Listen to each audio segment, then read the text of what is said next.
Hello, my name is Jane. Welcome to Sleep Stories World.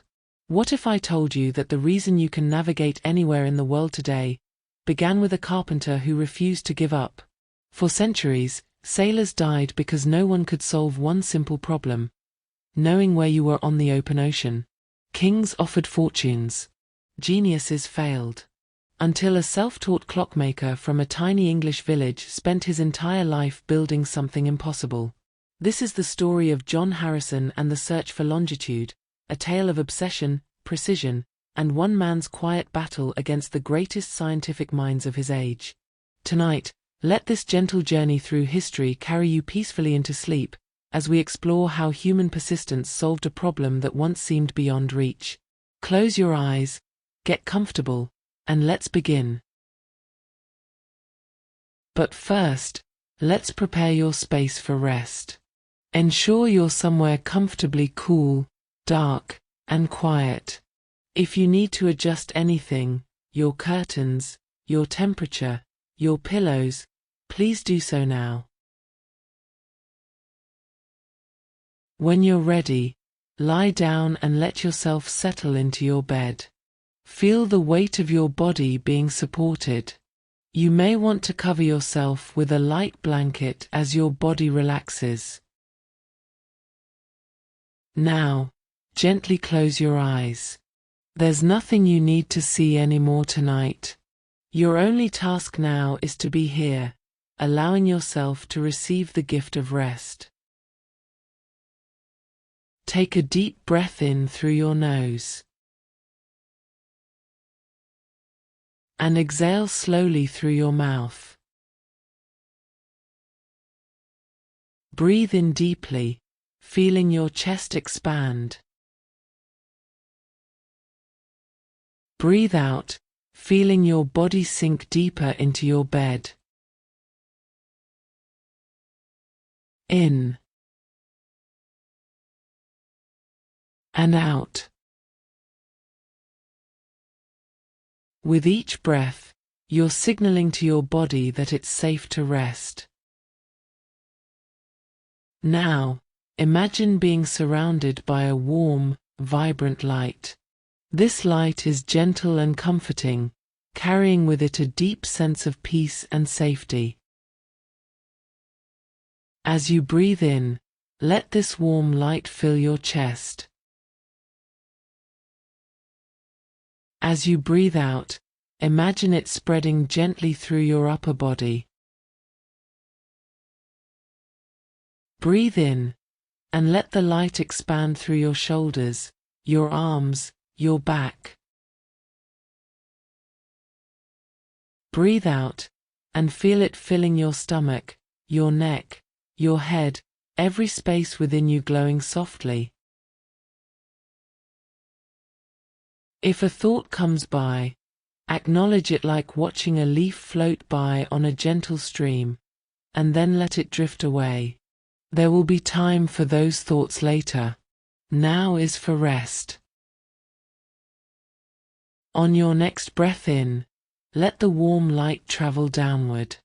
Feel it reach your hips, your thighs, your knees. Breathe out, and sense it flowing down to your ankles, to your toes. Every part of you now is surrounded by this gentle, warm glow. You are completely enveloped in comfort and peace. Focus on your breath and the warm light surrounding you. If your mind wanders, simply guide it back, gently, to your breath, to the light. You are safe. You are comfortable. You are exactly where you need to be. As we move into tonight's story, allow yourself to let go even more. Let the words wash over you like a gentle tide. You don't need to follow every detail. Simply receive the story as a gift, a soft companion as you journey toward sleep. And now, let us begin. Long before the age of satellites and digital maps, long before compasses pointed sailors across uncharted seas, there existed a dream. It was the dream of understanding our place on this blue sphere we call home. A dream of drawing invisible lines across the curve of the earth, lines that would help us find our way through the vastness of ocean and land. Picture, if you will, the ancient world, where the night sky was not dimmed by city lights, where stars blazed with a clarity we can scarcely imagine today. The heavens turned slowly overhead, constant and predictable, like a great cosmic clock. And beneath those stars, curious minds wondered, how do we map the surface of a sphere? The ancient Greeks understood something remarkable. They knew, through careful observation and mathematics, that our Earth was round. Not flat, as one might assume when gazing across an endless plain, but curved, a perfect sphere floating in the cosmos. And with this knowledge came a profound challenge. How do you create a map of something with no edges, no corners, no beginning or end? Into this question stepped a brilliant mind. Ptolemy, a Greek astronomer and geographer who lived in Alexandria during the 2nd century. Imagine him in that great library, surrounded by scrolls and star charts, contemplating the geometry of our world. Ptolemy proposed something elegant, something that would echo through the centuries. A grid of lines covering the Earth's surface, like a net of invisible threads wrapping around a sphere. He called these lines latitude and longitude, from the Latin words latus meaning wide, and longitudo meaning length. These weren't physical lines carved into the earth, but mathematical concepts, measurements of angles that could pinpoint any location on our planet's surface. It was an idea of breathtaking simplicity and power. The concept worked like this. Imagine slicing the Earth with countless parallel planes, each one creating a circle around the globe. The largest of these circles runs around the middle, the warmest band of our planet, which we call the equator. From this central line, you could measure distances northward and southward, dividing the sphere into degrees, like slicing an orange into sections. The ancients discovered they could calculate these distances, these latitudes, by observing the stars. Long before the time of Christ, Mediterranean sailors learned that the North Star, Polaris, sits almost directly above the northern pole of Earth. As you travel southward from northern lands, Polaris appears lower in the sky. Travel north, and it rises higher. This simple observation became a tool of remarkable precision. The angle between the horizon and Polaris told you how far north you stood from the equator. At the equator itself, Polaris sits right on the horizon. In the Mediterranean, it hangs at a comfortable angle overhead. These invisible lines of latitude, running east and west around the globe, became known as parallels, for they never meet, never cross, stretching eternally around the curve of Earth. But latitude was only half the puzzle. You also needed to know your position east to west. For this, the ancients established the concept of a zero meridian, a line running from the North Pole to the South Pole, a starting point from which all other measurements could be made. Different civilizations chose different zero points, different places to begin counting. There was no universal agreement, only local conventions. Around the Mediterranean Sea, that cradle of early civilization, distances were carefully measured. Scholars and sailors combined celestial observations with careful records of travel times, wave patterns, and coastal landmarks. They measured the distance between ports, between islands, between the great cities of antiquity. The knowledge accumulated slowly, like grains of sand gathering into dunes. These early mapmakers understood they were attempting something extraordinary, translating the three-dimensional reality of our spherical Earth onto two-dimensional charts that could be carried on ships and studied in lamplight. Every map was a compromise, every projection a balance between accuracy and utility, and so the foundation was laid, a mathematical framework that would one day span the globe. But it was only the beginning.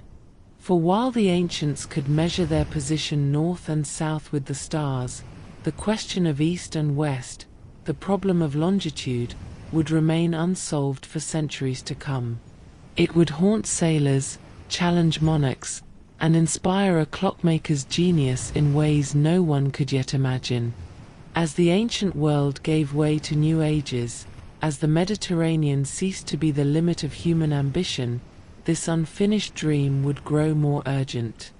Ships would venture into wider waters, where the old methods no longer sufficed, where being lost at sea meant more than inconvenience, it meant tragedy.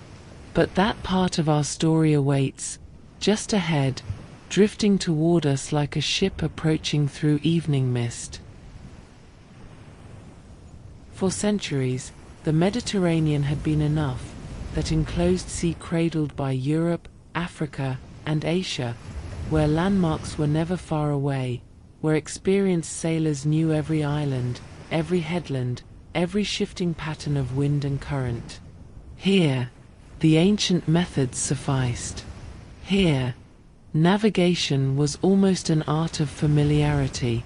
But the world was calling humanity outward, beyond familiar waters into the vast, unmarked expanses of the Atlantic, the Indian Ocean, the Pacific.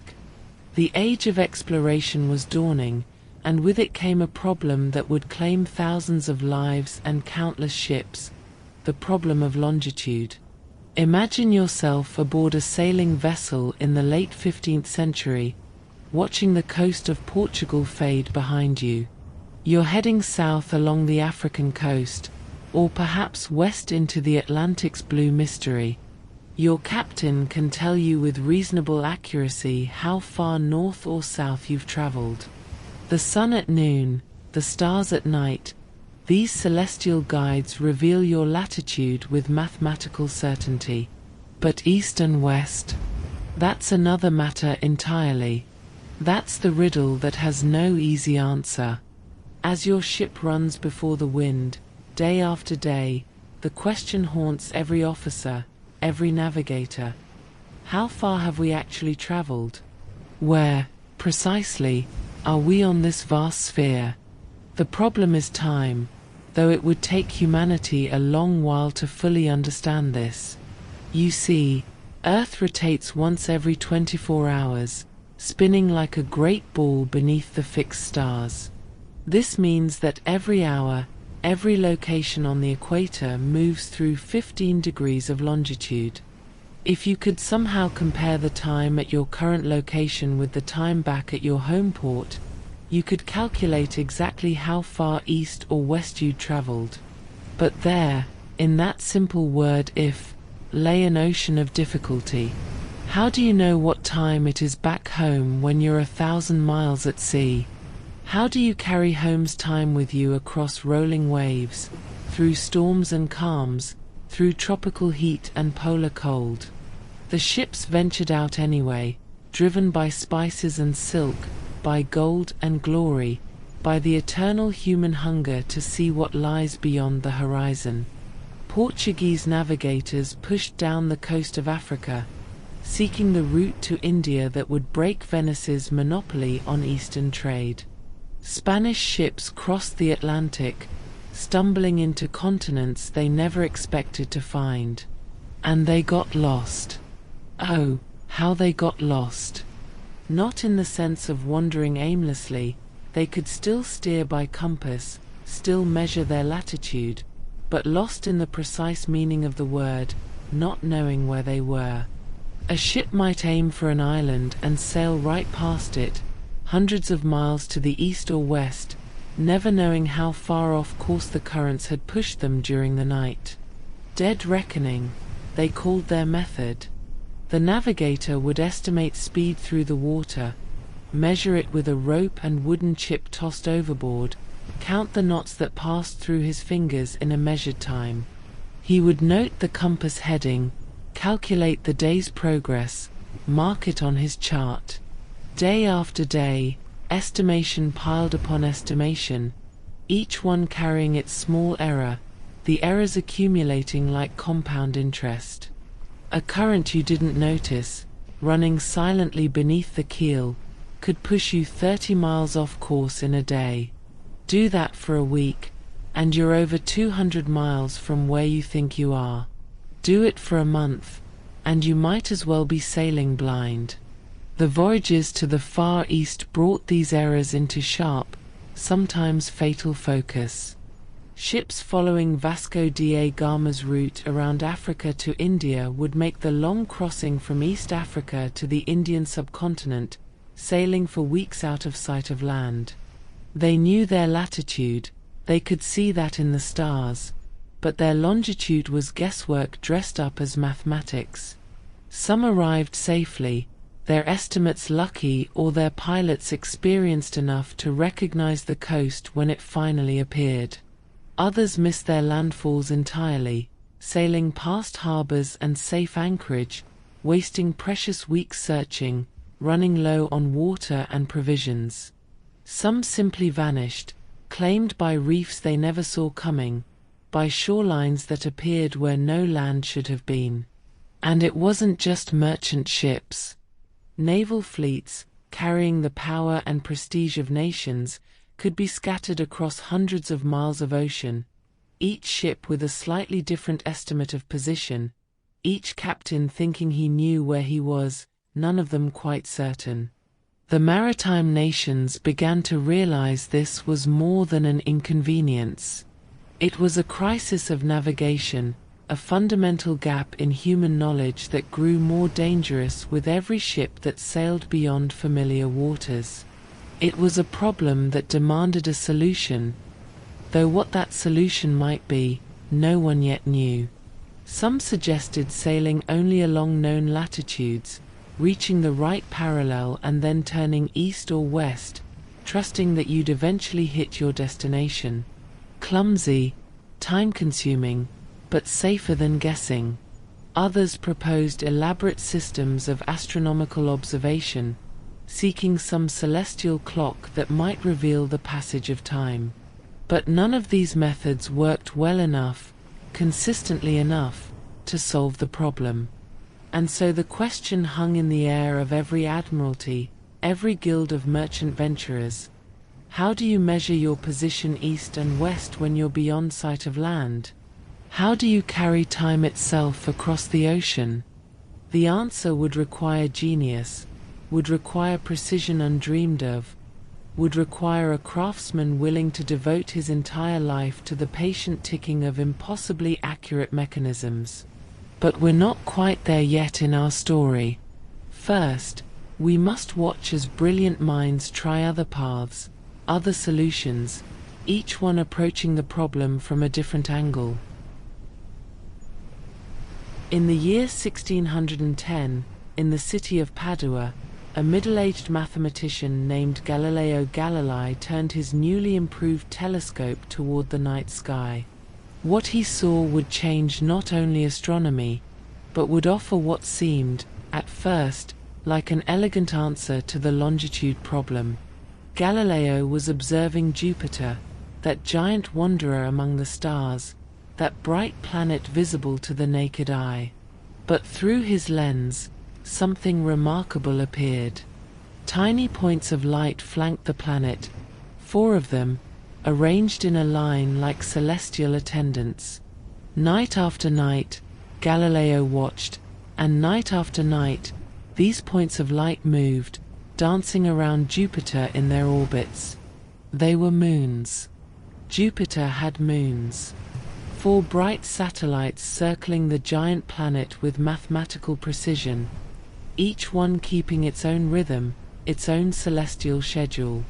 And in that moment of discovery, Galileo saw something beyond their beauty. He saw a clock in the sky. Think about it for a moment. Here were 4 moons, visible from anywhere on Earth where Jupiter could be seen, moving in predictable patterns. The innermost moon, Io, completed its orbit in just 42 hours.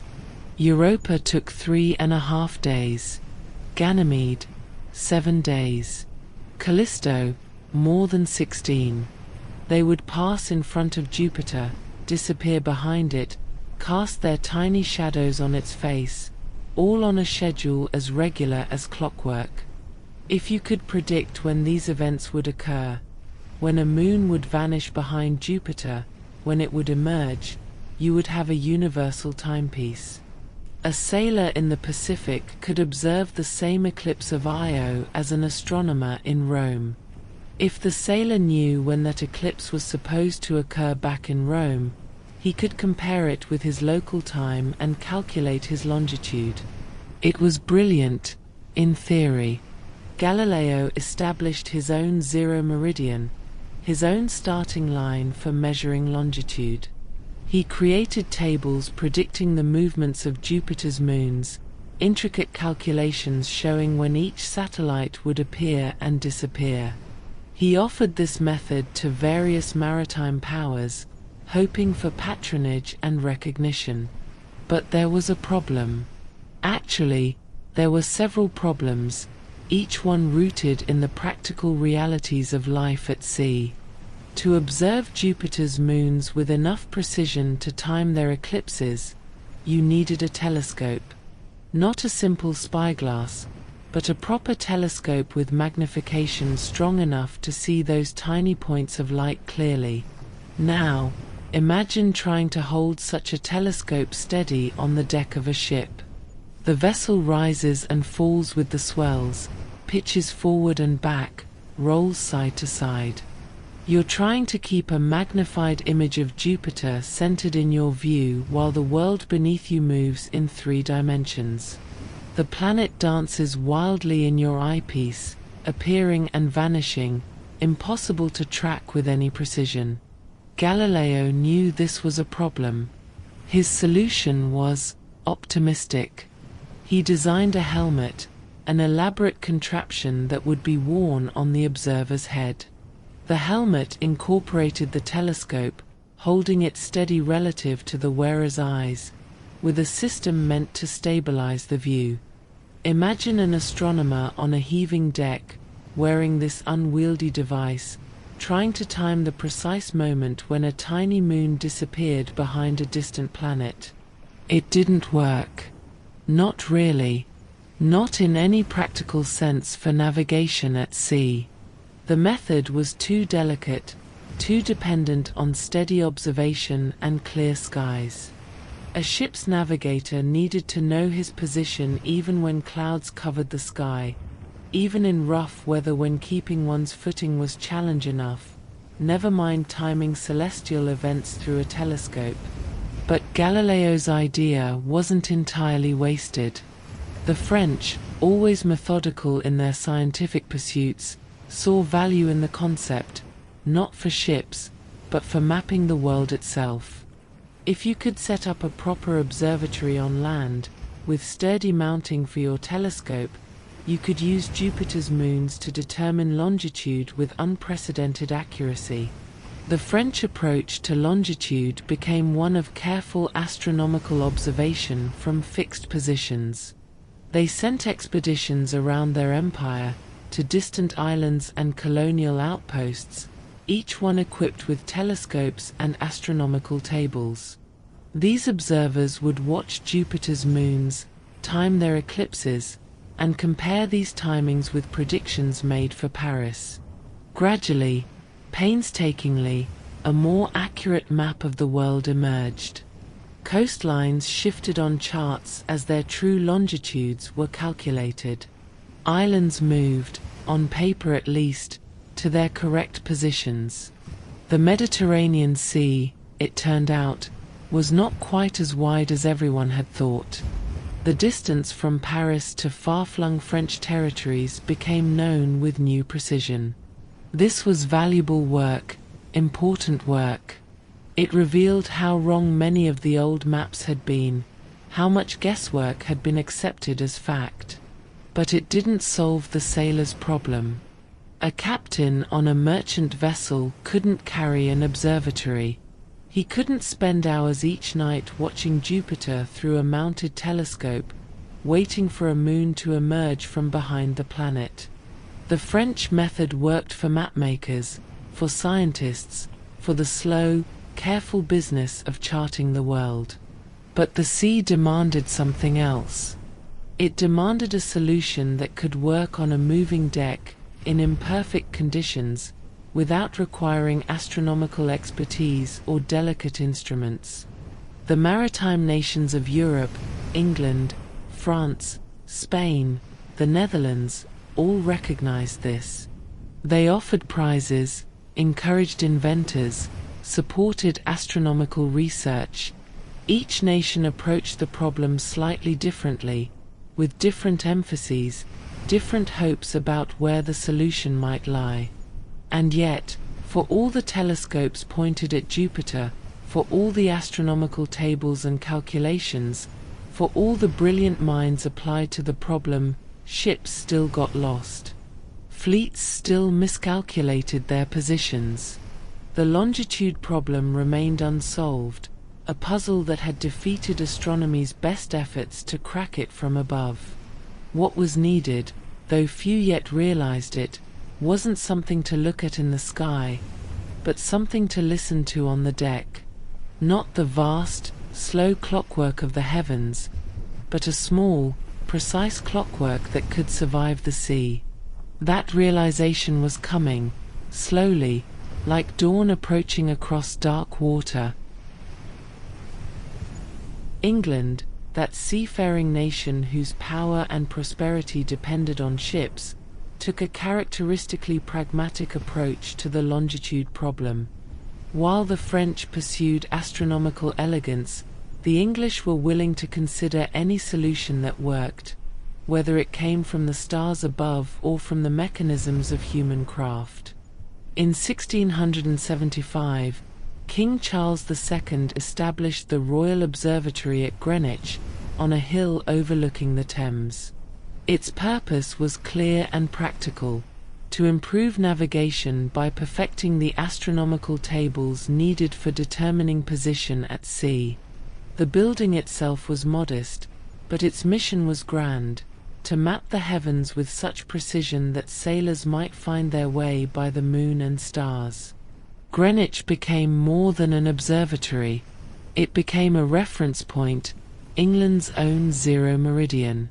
The brass line set into the courtyard marked the prime meridian from which all English longitudes would be measured.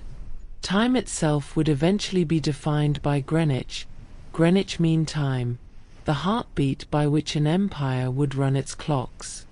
The first astronomer royal was John Flamsteed, a meticulous observer who would spend more than 40 years mapping the stars with unprecedented accuracy. Night after night, year after year, he tracked celestial positions, building a catalogue that would be his life's work.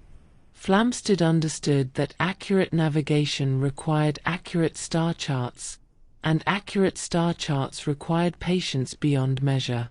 But the stars alone weren't enough. The moon, Earth's closest celestial companion, moved against the background of stars in ways that were maddeningly complex. If one could predict the moon's position precisely, it could serve as the hand of a cosmic clock, its location against the fixed stars revealing the time at Greenwich, allowing a navigator to compare that with his local time and thus calculate his longitude. The problem was that the moon's motion defied simple description. It wasn't a perfect ellipse, wasn't a neat geometric curve. Other forces tugged at it: the sun's gravity, the Earth's imperfect shape, subtle perturbations that accumulated into significant errors. Enter Isaac Newton, that towering genius whose mind could see the invisible forces that govern the cosmos. Newton developed a theory for the motion of the moon, a mathematical framework based on his laws of gravitation. It was brilliant work, showing how the moon's complicated dance resulted from the interplay of gravitational forces. But even Newton's theory wasn't quite perfect enough for navigation. The mathematics were fiendishly complex, and small errors in the theory translated into large errors in predicted position. Still, the work continued. Edmund Halley, he of the famous comet, became the second astronomer royal.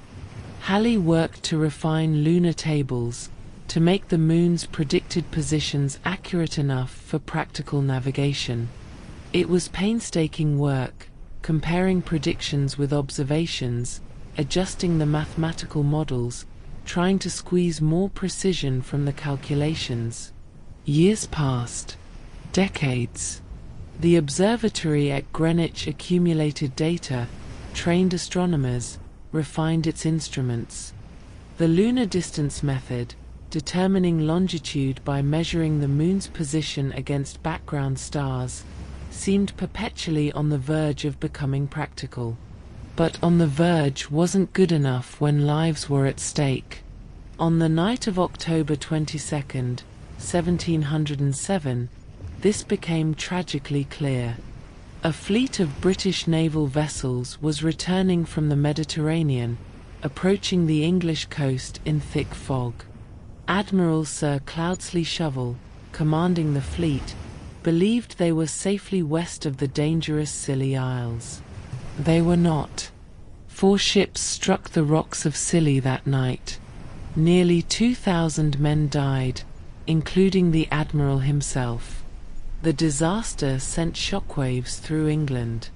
This wasn't some merchant vessel lost in a distant sea. This was a naval fleet, with experienced navigators, approaching their own home waters. And they had been catastrophically wrong about their longitude. The public outcry was immediate. Widows petitioned Parliament. Merchants complained about losses. The naval establishment faced hard questions about why, in this modern age of science and astronomy, ships could still be lost so completely. Something had to be done. In 1714, Parliament passed the Longitude Act, one of the most remarkable pieces of legislation in the history of science.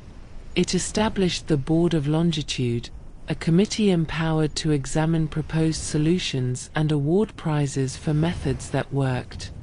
The top prize was staggering, £20,000, a fortune, equivalent to several £1,000,000 today, for a method that could determine longitude to within half a degree after a voyage to the West Indies.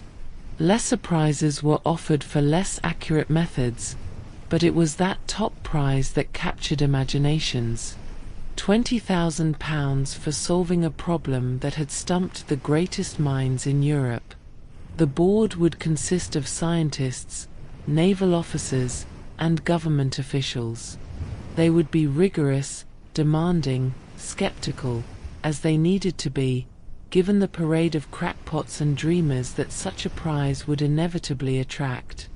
The board favored astronomical solutions, at least initially. This made sense. The board members were largely astronomers, and their sympathies lay with lunar tables and celestial observations. They funded work on improving astronomical instruments, on refining the predictions of the moon's position, on training navigators in the complex calculations required. But the Longitude Act, in its wisdom, didn't specify what form the solution should take. It didn't demand astronomy or forbid mechanics. It simply required results, accuracy, reliability, practicality. The method had to work at sea, had to be usable by ordinary ship's officers, had to function in the real world of wind and waves and weather. And so the door was left open for someone to approach the problem from an entirely different direction. Open for someone who thought not in terms of lunar distances and celestial observations, but in terms of springs and gears, pendulums and balance wheels. open for a craftsman from the north of England who would devote his life to making time itself portable. The stage was set. The prize was offered. The astronomers pursued their elegant celestial solution. And somewhere, in a workshop far from Greenwich, a different kind of genius was beginning to emerge, one tick at a time. In the village of Barrow-upon-Humber, in the county of Lincolnshire, far from the centres of learning and science, a boy named John Harrison grew up surrounded by wood and tools. His father was a carpenter, and young John learned that trade, understanding from childhood how materials behave, how joints fit together, how patience and precision create objects of lasting quality. But John Harrison was captivated by something beyond carpentry. He was fascinated by time itself, by the mechanisms that could measure its passage with regularity and grace. In an age when most clocks were unreliable things, gaining or losing many minutes each day, Harrison taught himself the art of horology, the craft of making timepieces. He had no formal training, no apprenticeship with a master clockmaker. He had books, observation, and an intuitive understanding of mechanical principles. With these tools, working in wood rather than expensive brass, Harrison began building clocks of remarkable accuracy. He invented solutions to problems he'd never been taught existed, creating mechanisms that needed little or no lubrication, designing parts that compensated for changes in temperature, crafting movements that could run for decades with minimal maintenance. His clocks kept better time than those made by the London masters. This wasn't arrogance, it was simply true. Harrison had approached timekeeping without the assumptions and traditional methods that sometimes limit those trained in established ways. He saw the problems fresh, solved them differently. In the 1720s, Harrison became aware of the Longitude prize, £20,000. A fortune beyond anything a carpenter clockmaker from Lincolnshire could normally dream of earning. But more than the money, the challenge itself called to him. The problem of keeping time at sea was, at its heart, a problem of mechanical ingenuity. And mechanical ingenuity was precisely Harrison's gift. He began to design a sea clock, not a watch, for watches of that era were far too inaccurate, but a larger timepiece that could withstand a ship's motion while maintaining precision. He worked through the problems methodically. Temperature changes caused metals to expand and contract, throwing off a clock's timing. The pitch and roll of a ship would disturb a pendulum. Friction in the gears would increase and decrease with the motion, creating irregular timekeeping. To each problem, Harrison conceived solutions. But he needed support, needed funds to build a full-scale timekeeper, needed someone in London to take him seriously. In 1730, at the age of 37, Harrison made the journey to London, carrying drawings and descriptions of his proposed sea clock. He sought out George Graham, the most respected watchmaker in England, a Fellow of the Royal Society, a man whose precision instruments were used in observatories across Europe. It would have been easy for Graham to dismiss this provincial carpenter with his radical ideas. The longitude problem had attracted countless crackpots and dreamers, each certain they had the answer. But Graham was not a man to dismiss genius simply because it came without credentials. He met with Harrison, examined his designs, listened to his explanations. And in that meeting, something remarkable happened. Graham recognized in Harrison a kindred spirit, someone who understood precision, who thought deeply about mechanical problems, who had genuinely novel solutions to offer. Graham didn't just encourage Harrison. He did something extraordinarily generous. He lent Harrison money from his own pocket to build the sea clock, asking for no security, no guarantee of repayment. It was an act of faith in Harrison's abilities, and it changed everything. Harrison returned to Lincolnshire and began work. For 5 years he labored, crafting what would become known as H1, Harrison's first sea clock. It was unlike any timekeeper ever built. Large, weighing 75 pounds, but ingeniously constructed to counter the effects of a ship's motion. Harrison invented a new kind of escapement, the mechanism that controls a clock's ticking. He called it the grasshopper escapement, for the way its parts moved reminded him of the insect's legs. It needed almost no lubrication, creating less friction than traditional designs. He used different metals for different parts, materials that expanded and contracted at different rates with temperature, arranged so their changes would cancel each other out. The clock had no pendulum. Instead, Harrison used a pair of weighted beams connected by springs, oscillating against each other. When the ship rolled one way, disturbing one beam, the other would be affected oppositely, and the effects would cancel.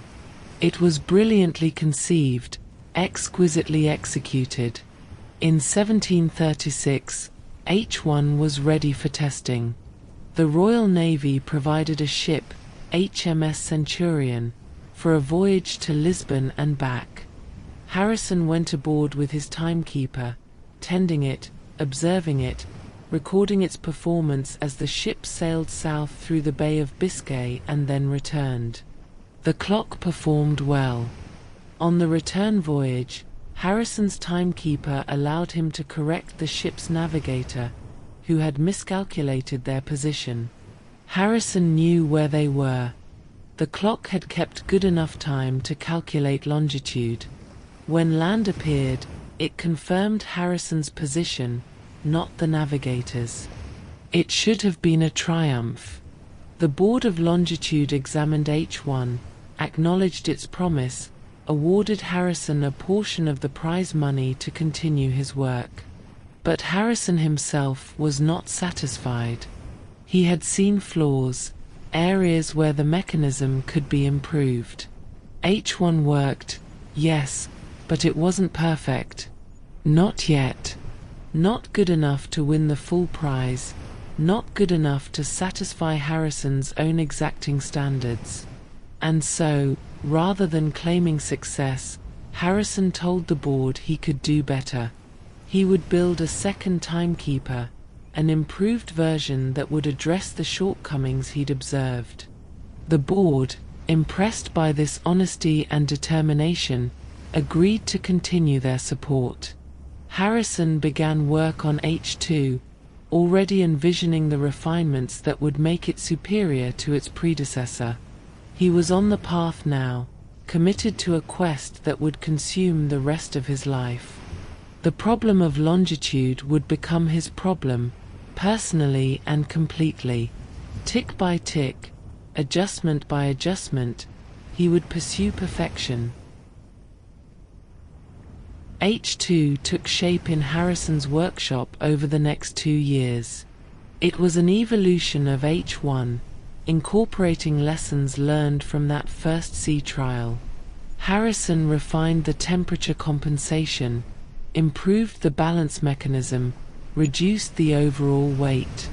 By 1739, H2 was complete, and in some ways, it was superior to its predecessor. But something had changed in Harrison's thinking.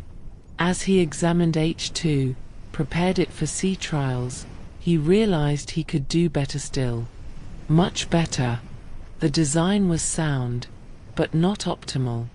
He could see, in his mind's eye, a third timekeeper that would surpass both H1 and H2.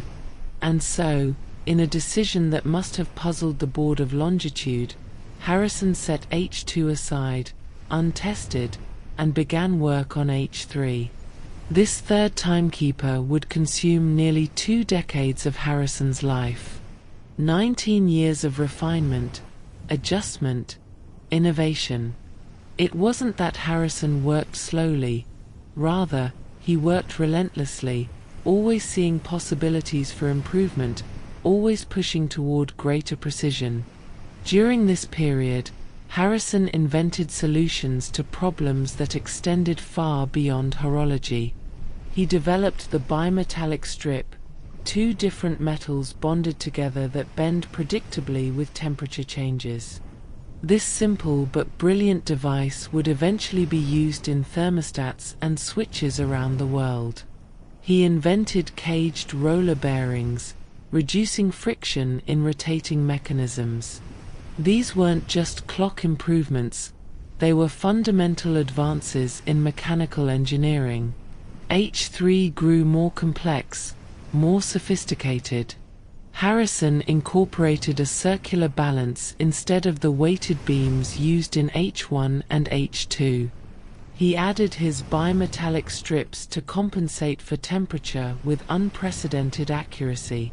The mechanism was a marvel of precision, each part contributing to the whole, each adjustment bringing the timekeeper closer to perfection. But perfection remained elusive. By the late 1750s, Harrison was in his 60s. He had devoted 3 decades to the longitude problem, created 3 remarkable timekeepers, and yet the full prize remained unclaimed.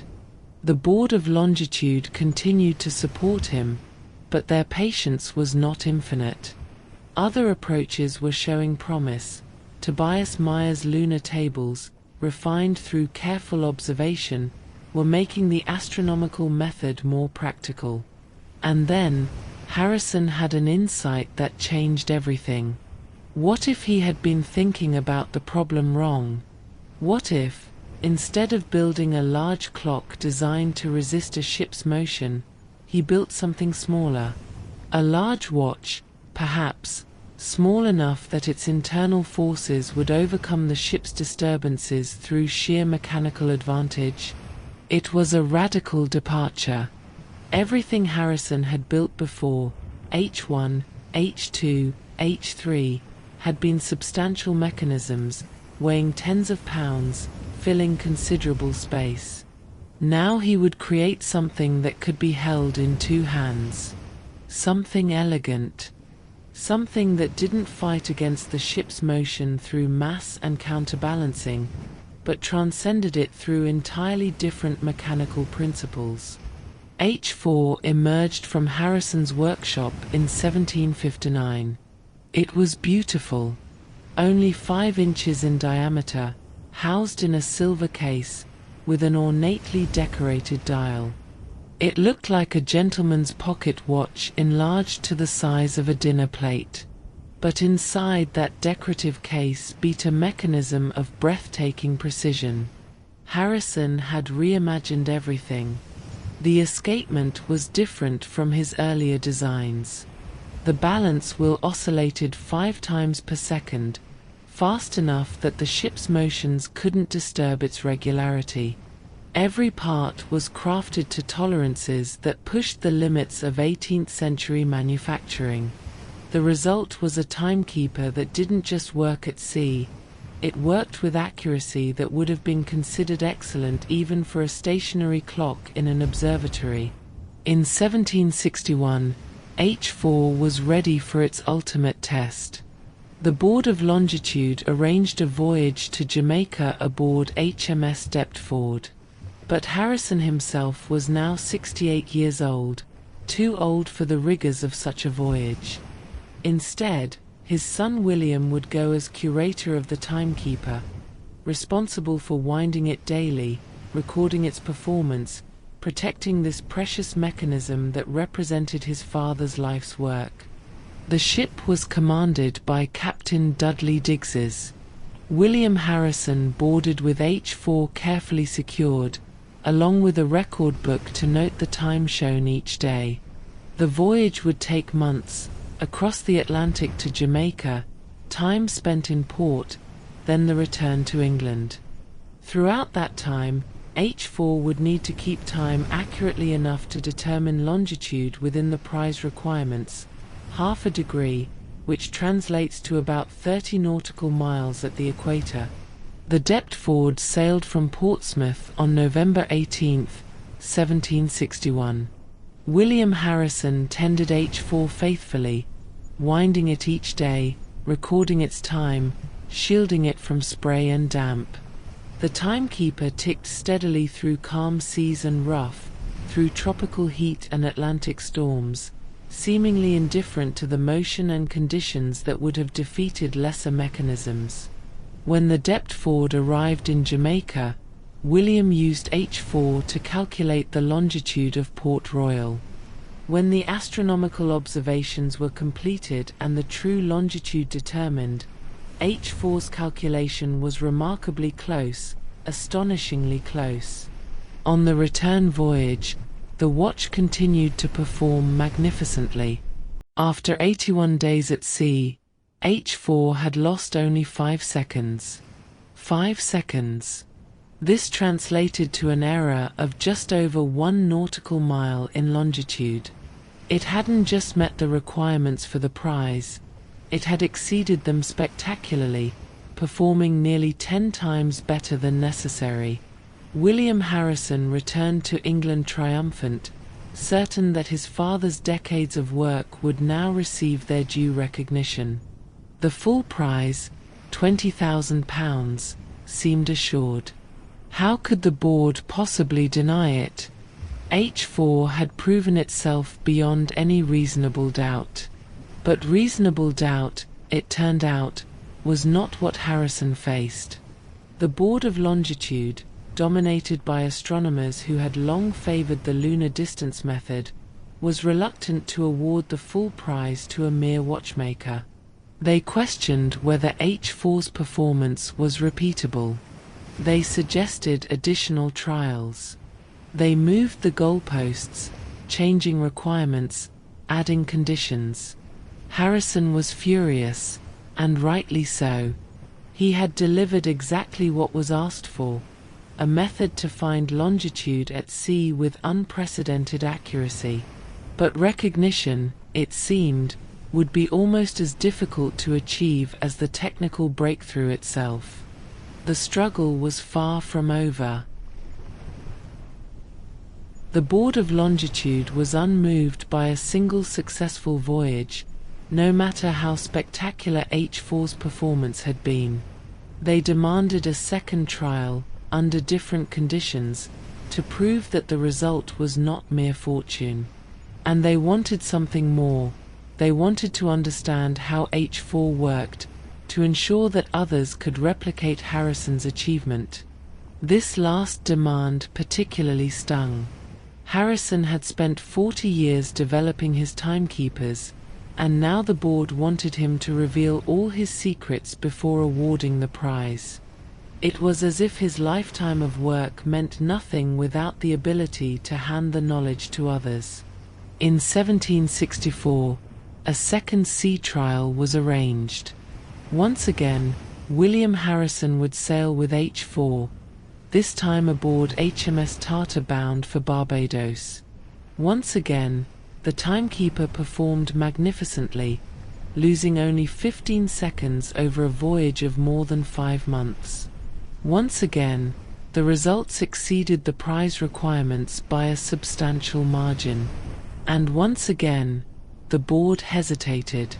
They awarded Harrison portions of the prize money, but not the full amount.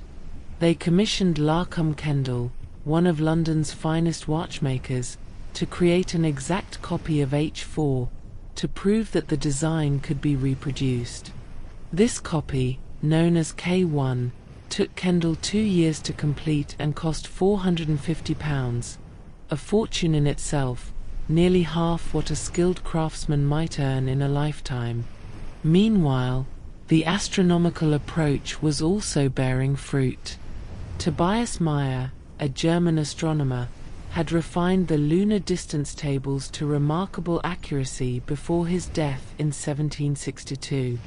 His widow submitted his work to the board, and Meyer was posthumously awarded £3,000 for his contribution. In 1767, the first nautical almanac was published, containing precise predictions of the moon's position for every day of the coming years. Now navigators had two methods available. They could measure the angle between the moon and certain stars, compare this with the predictions in the nautical almanac, perform complex calculations, and determine their longitude. It required skill, clear skies, and about 4 hours of mathematical work. Or they could glance at a marine chronometer and read their longitude directly from the time difference. The choice seemed obvious, yet the astronomical establishment clung to their method. In 1768, Captain James Cook embarked on his famous voyage aboard HMS Endeavour, sailing to Tahiti to observe the transit of Venus, that rare astronomical event when Venus passes directly between Earth and the Sun. Aboard the Endeavour sailed astronomer Charles Green, tasked with making precise observations and using the lunar distance method to determine longitude. The Endeavour also carried Larkham Kendall's K1, the copy of Harrison's H4. Here was an opportunity to compare both methods under identical conditions, in the hands of skilled practitioners, across one of the longest voyages of exploration ever undertaken. Cook would spend 3 years circumnavigating the globe, charting the coast of New Zealand, mapping the eastern shore of Australia, navigating through treacherous waters where no European ship had sailed before. Throughout this epic journey, both methods were employed, Green with his sextant and nautical almanac, the timekeeper ticking steadily in its case. Cook's journals tell the story. Initially, he used both methods, checking one against the other. But as the voyage progressed, his entries increasingly praised the timekeeper. He called K1 our faithful guide through all the vicissitudes of climates. Later, he would write that the watch was our never-failing guide and had been our trusty friend. The lunar distance method worked, yes, but it was laborious, weather-dependent, and required considerable expertise. The chronometer was simple, reliable, and available at any time of day or night, in any weather. The choice, in practice, was clear. Back in England, John Harrison was now in his 70s, still fighting for full recognition. The board had paid him portions of the prize, but always with conditions, always with delays. In 1772, in frustration and desperation, Harrison appealed directly to King George III. The king, who had an interest in clocks and precision instruments, examined H5, yet another improved timekeeper Harrison had built. George III was impressed, and more importantly, he was angered by the board's treatment of Harrison. "By God, Harrison," the king reportedly said, "I will see you righted." With royal pressure applied, Parliament finally acted. In 1773, they awarded Harrison £8,750, not quite the full prize, but combined with earlier payments, nearly equivalent. It was a compromise, a face-saving gesture that allowed the board to maintain they had been right to be cautious while finally acknowledging Harrison's triumph. Harrison was 80 years old. He had spent his entire adult life pursuing this problem, had created mechanisms of unprecedented precision, had solved one of the greatest scientific challenges of his age. The recognition came late, came grudgingly, but it came. Meanwhile, another London watchmaker, John Arnold, was working on something that would prove equally important: mass production. Arnold developed methods to manufacture marine chronometers more efficiently than Kendall's painstaking copying of H4. His chronometers were good enough for navigation and cost a fraction of K1's price. As chronometers became more affordable, more available, they spread throughout the world's merchant and naval fleets. Ships that had once relied on dead reckoning and hope now navigated with confidence.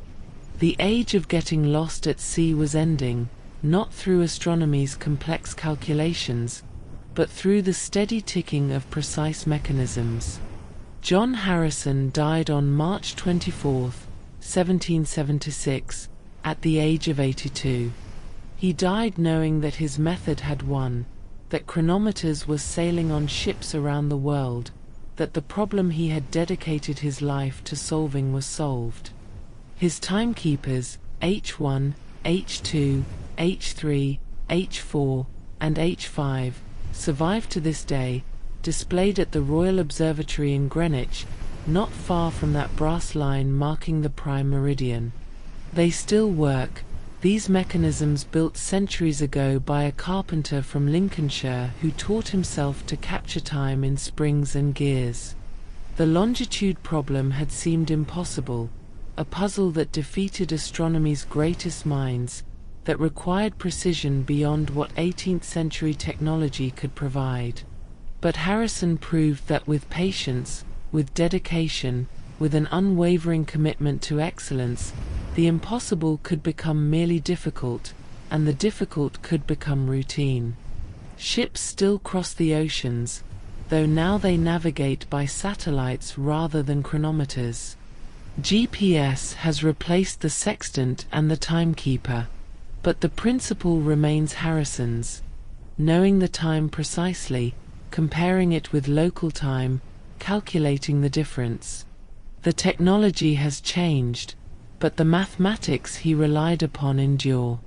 And perhaps that's the real legacy, not just the timekeepers themselves, beautiful as they are, but the demonstration that human ingenuity, applied with sufficient care and persistence, can solve problems that seem beyond solution. That a self-taught craftsman, working far from the centers of learning, can change the world. That precision matters, that excellence is achievable, that the patient accumulation of small improvements can lead to revolutionary breakthroughs. As we drift towards sleep, we might imagine those chronometers, still ticking in their cases, still keeping time after all these centuries. Tick, tock, steady, reliable, faithful.